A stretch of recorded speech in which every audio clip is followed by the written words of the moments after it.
Quel comics lire cet été sur les plages? On en parle tout de suite dans High Geek News. Vous éviterez les coups de soleil et les cancers de la peau grâce à Sylvain Trinel qui nous a sélectionné plusieurs comics à lire tout l'été enfermé chez soi. Oui. Mais c'est la bonne solution. Mais quand évidemment, il fait 45 000 degrés faire. Dehors, il faut lire des comics. Et des mangas. Et jouer aux jeux vidéo. Et jouer aux jeux vidéo. Et comme ça, on est peinard. Mais pas sur PS4, tout l'été. parce que je te rappelle que la PS4 est un chauffage d'appoint. C'est vrai. Donc il faut Mais effet ventilateur aussi. Et Alors, on commence tout de suite avec Batman, la légende. Tout à fait. Chez Urban Comics, c'est le premier tome. C'est le premier tome, mais c'est une réédition en fait d'un vieux comic qui était introuvable, qui date de 2003, je crois, qui est donc dessiné par Neil Adams, qui est en tout cas un dessinateur très connu dans l'univers d'ici, mais dans les années 80 et les années 70.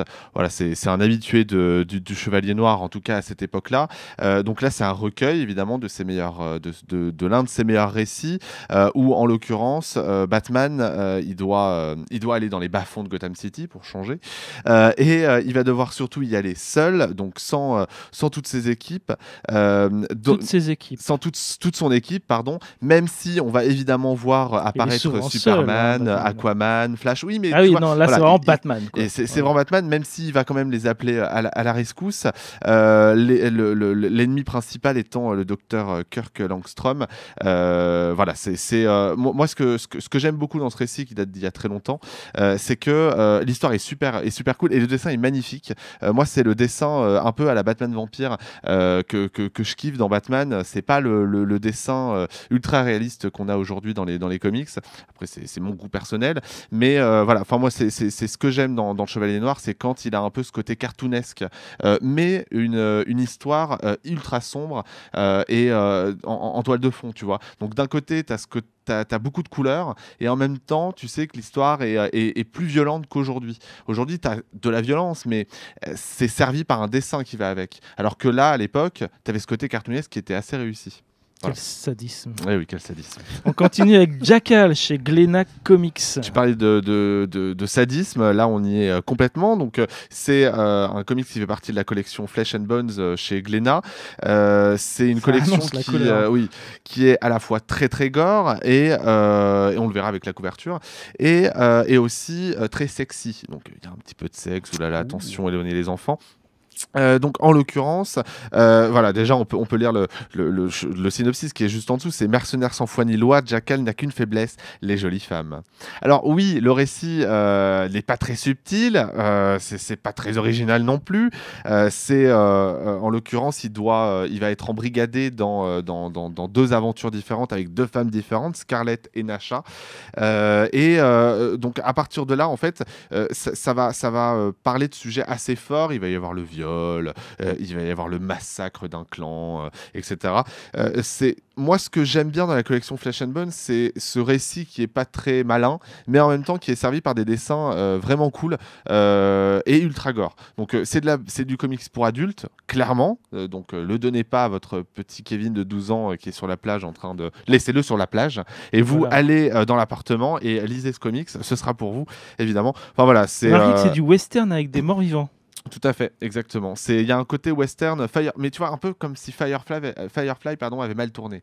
Tu vois, il y a ce côté western en version ultra gore. Donc sans le côté science-fiction. Voilà, donc franchement, c'est sympa, c'est un vrai comics d'été en l'occurrence. Ok, on continue avec Batman Gotham by Gaslight, qui est un titre assez connu chez Urban Comics. Tout à fait, parce que du coup, c'est écrit et en tout cas, c'est dirigé par Mike Mignola, qui est le créateur d'Hellboy.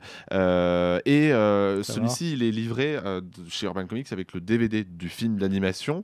C'est du coup le récit, en tout cas, c'est une version revisitée du mythe de Jack l'Éventreur, où Batman va évidemment se lancer à la poursuite de l'ennemi public numéro 1. Voilà, donc c'est beaucoup plus sombre que n'importe quel récit de Batman, en tout cas les récits actuels. Donc forcément, oui, parce que voilà, on a Jack l'Éventreur, il y a des meurtres assez gore, et du coup ça tranche complètement avec le credo de Batman qui est normalement de ne tuer personne. Donc voilà, moi c'est pas lui qui éventre les gens quand même. Évidemment, c'est pas lui qui éventre les gens, mais tu vois, t'as ce côté, t'as Batman en mode chevalier blanc. Voilà, et t'as Jack l'Éventreur qui arrive et qui égorge des gens et qui leur ouvre le bide et compagnie, tu vois. Donc ça tranche complètement, et c'est vraiment un récit alternatif qui est très réussi, et d'ailleurs ça vaut le coup parce que vu qu'il est livré avec le film qui est très bien aussi, voilà, c'est un mix qui est bien. Donc par exemple, je sais pas, pour une partie publique qui lit pas de comics, prenez le DVD et puis vous qui aimez les comics, lisez le comics. Est-ce qu'il est doublé en français ou oui, il est doublé en français aussi. Oui, parce que voilà, du coup, c'est Warner qui édite le film, et donc le recueil coûte 20 € avec le film et le comics. Ça va, c'est pas très cher. Et c'est un one shot, donc voilà, ça vaut le coup. 2 fois plus de temps chez soi, évidemment, avec le même produit. Et évidemment le même. Ouais. On passe à Star Wars, Mace Windu. Ça me dit quelque chose, ce nom. Il est mort ou il est pas mort celui-là? Il est mort celui-ci, tu sais, à la fin de l'épisode 3, pardon, spoiler. Et il est pas revenu, non, je sais donc, non, il revient pas, lui. C'est pas lui qui revient. Donc, c'est le fameux maître Jedi incarné par Samuel L. Jackson dans la saga cinématographique. Là, ça se déroule pendant le 2e épisode, l'attaque des clones. Et donc, c'est comme beaucoup de one-shot de Star Wars édités par Panini, c'est l'occasion de continuer à vivre une période de l'histoire de la saga. C'est pas très original en soi, parce que l'attaque des clones avec la série, c'est probablement la période de l'histoire la plus racontée dans la saga Star Wars, avec celle entre l'épisode 3 et 4.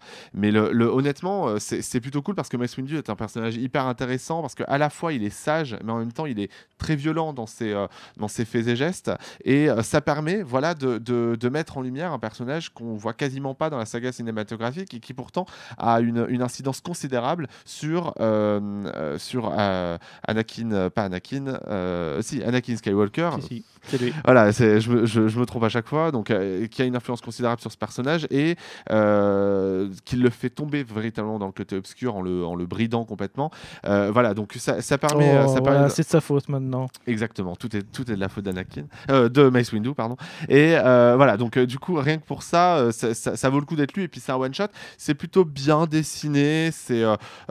On a notamment Dennis Cowan et Edgar Salazar qui sont des habitués du comics Star Wars, qui est édité tous les 2 mois, je crois, par Panini.